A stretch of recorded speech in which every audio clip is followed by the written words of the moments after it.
Bloomberg Audio Studios. Podcasts, radio, news.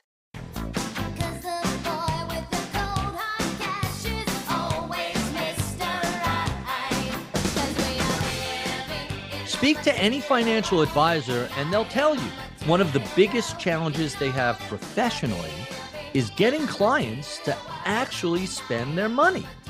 After decades of working and saving and investing, making the turn to spending money can be a challenge.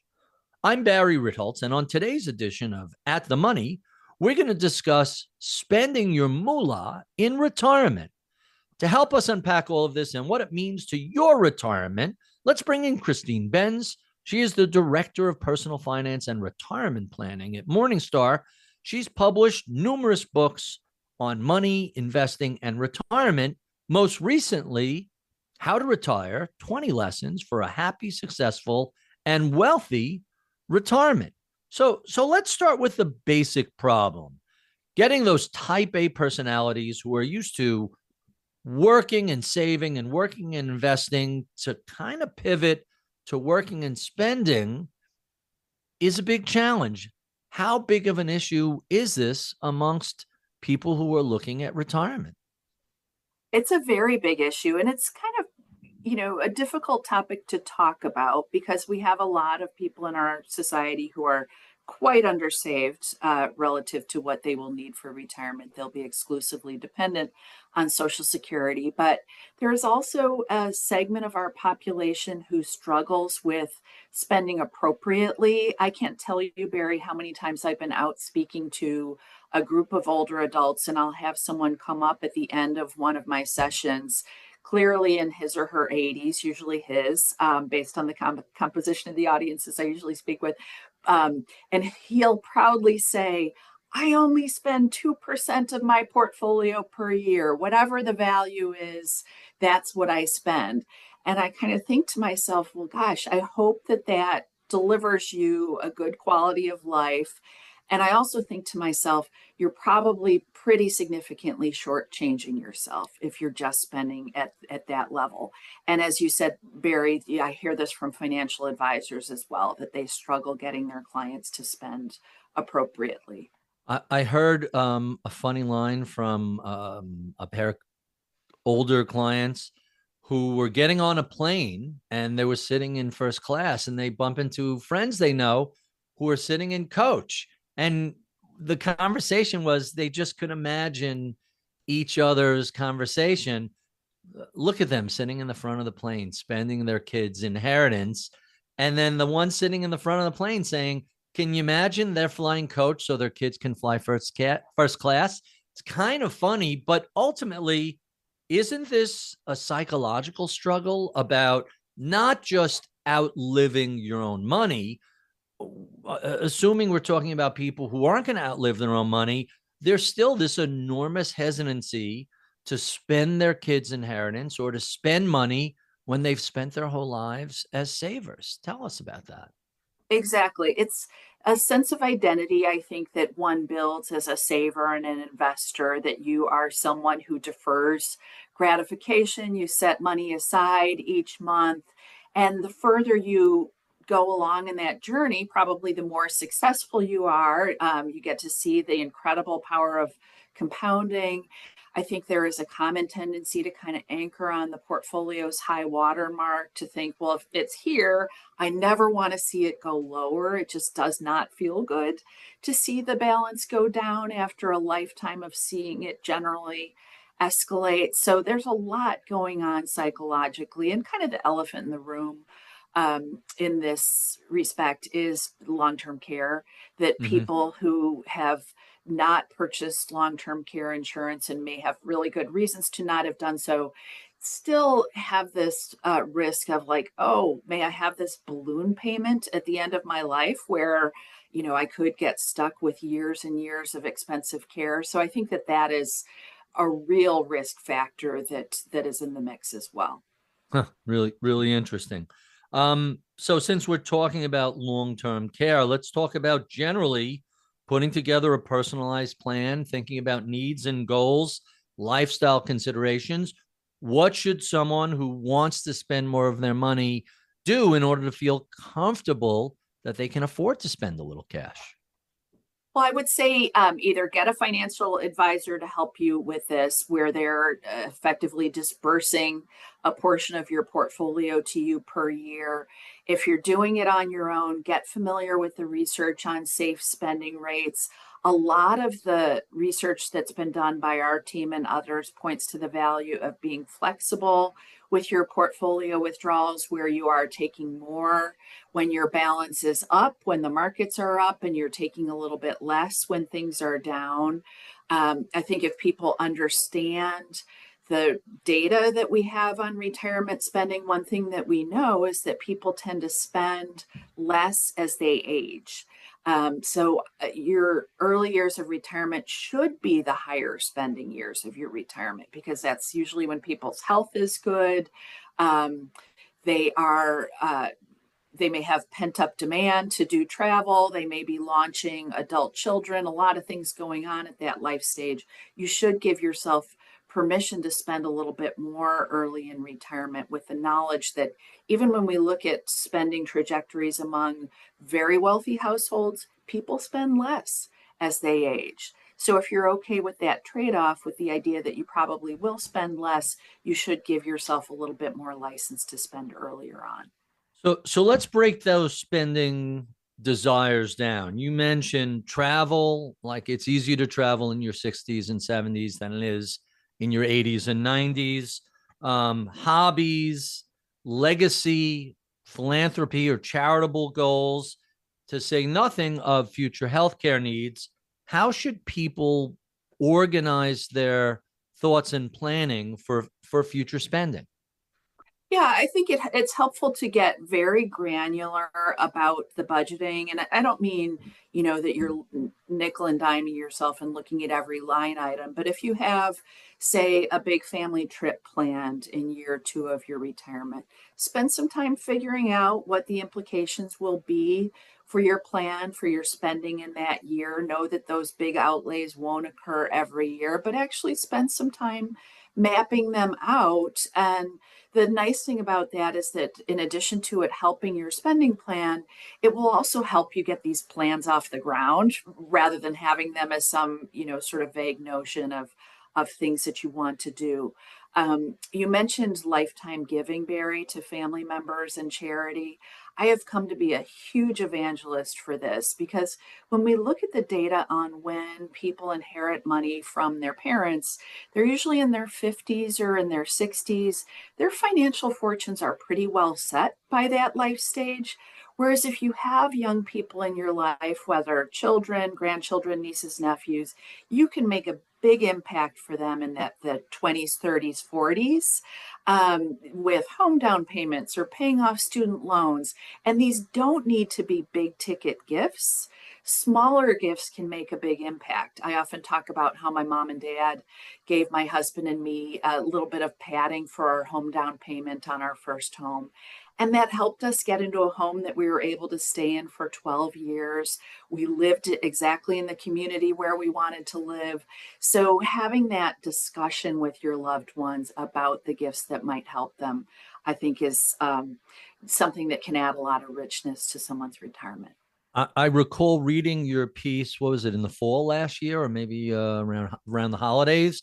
Intervivos transfers is the technical term. Right. While you're alive, this seems to be increasingly modern development. Like, I think back 25, 35 years, you didn't hear that much about it, at least outside of the top 1 or 5%. Now it's fairly common for the X or boomer generation to help with a down payment or college, as you mentioned. Tell us about what you're seeing out in the world. How significant has this become? Is this something around the fringes, or are we seeing a lot more Intervivos transfers today than, say, 20, 30, 40 years ago? I don't have any data on it, Barry, but my sense is that the movement toward lifetime giving is picking up steam, and not just for very wealthy people. I think sometimes people are put off by the term lifetime giving. It sounds very highbrow, but it doesn't have to be. It can be assistance with some of those smaller life achievements that young people might want to tick off their list. So I would urge planners and individuals pursuing their own retirement plans to think about building in some of those lifetime giving aspirations. And also, there are really nice tax planning mechanisms that people can use to help them achieve those things as well.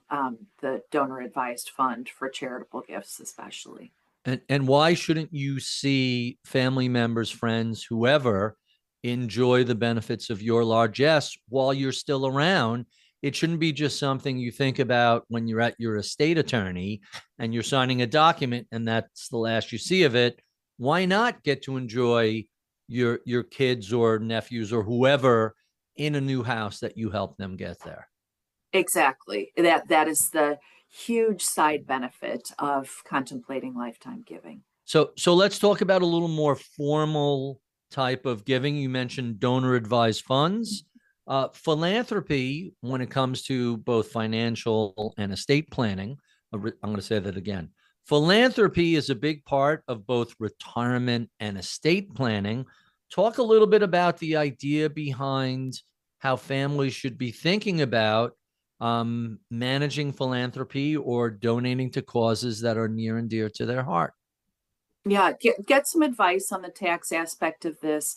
The donor advised fund is a really nice mechanism for people of varying means, and it's especially appropriate for people who have concentrated positions in their portfolios, often employer stock, where you can kind of take a risk out of the portfolio and donate the, say, employer stock to the donor advised fund. You can get a tax deduction on that contribution, and you can also remove the capital gains tax associated with that big gain in the position at the same time. And then from there on, once you've established the donor advised funds, you can make those charitable gifts on an ongoing basis. So that's one strategy that I would say would be kind of a first line to consider for people of all levels of wealth. And then for people who are moving up and getting into retirement, using the charitable qualified charitable distribution from IRAs can be a really nice strategy as well, where you are giving a portion of your IRA once you pass age 70 and a half to charity. And we've seen a little inflation adjustment in the amount that you can give, but it's now over $100,000 per year. It's a way to reduce the tax burden associated with that IRA. So that's another strategy to consider. I just wish it were available to people of all ages, where you could potentially lighten up your IRA a little bit and get a tax break and do some charitable giving.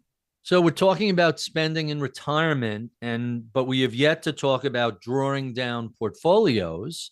Bill Sharp, Nobel laureate, and a key person when it comes to both modern portfolio theory and understanding asset allocation, has called this the thorniest problem in all of finance. Why is figuring out how much to draw down your portfolios, whether just to live on it or for special spending, why is that such a challenging set of numbers? The key issue is that you're dealing with a bunch of wild cards. So you have an uncertain time horizon. You don't know how long you'll live, and you may have a little bit of a window into that as you age. But most of us do not have that crystal ball. And then we don't know how the markets will perform over our retirement time horizon. And then this recent inflation shock really illustrated the wild card that inflation is for retirement plans. So you don't know how inflation will play out over your horizon. So you don't know how much you'll have to elevate your spending just to kind of keep your head above water. So all of those things are super tricky to get your arms around. And the key conclusion for a lot of people is like, well, I'd rather be safe than sorry. I'd rather be a little bit conservative if it means a very high likelihood that I won't run out. But I do think the kind of one and done withdrawal rate, the 4% style guideline, is, maybe a good proxy if you're 50 and trying to figure out if you have enough, but it's not a retirement spending plan because people don't spend that way. They don't just spend the same amount in a straight line adjusted for inflation throughout retirement. It's lumpier. So you have a sequence of return problem on the asset side, and then you have a front-loaded spend on the consumption side. That sounds like that could be potentially challenging with just a straight up 4%. Definitely. And then long-term care, which we talked about earlier, that's another wild card in the mix. So how often should retirees be reviewing their holdings? How often should they be making changes to their budgets? Is this a set and forget, or do you need to regularly be updating this? I like the idea of doing it once a year as kind of a holistic strategy where you're checking up on your withdrawal rate, you're looking at what your portfolio could support in the year ahead, and you're doing a little bit of portfolio maintenance. So I'm a big believer in the bucket approach to retirement income. If you've spent from that cash bucket in the previous year, you're also looking at your portfolio and deciding, well, where is a sane place for me to pull from if I need to top up that cash bucket to provide me with spending money in the year ahead. And you're also doing a little bit of tax planning as well. So if you're subject to required minimum distributions, for example, you're figuring out where to go for them. So I think a good one-stop holistic portfolio review is fine for most retirees. And our final question, you talked about the difference between retirement spending and legacy planning. Explain to listeners what that difference actually is. So I'm not sure how to answer that question, Barry. And it came from your article about your parents helping you with the down payment. Okay. Could you ask me again? Sure. So in the article you wrote about spending while you're still alive, talking about how your folks helped you and your husband with the down payment for your first house and how much that was a significant change to you guys personally. Explain the difference between simple retirement spending and legacy planning.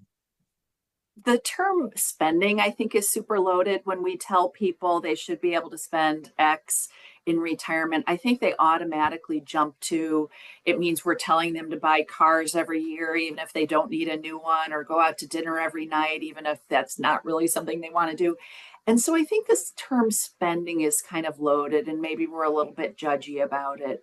But I would urge people to think broadly about retirement spending and use their retirement spending to do some legacy planning. So, the example of our home down payment is one way that I think my parents pursued legacy. They, certainly made an impact on our lives. They kept us nice and close to them so that we were able to help them later in life because we lived nice and close by.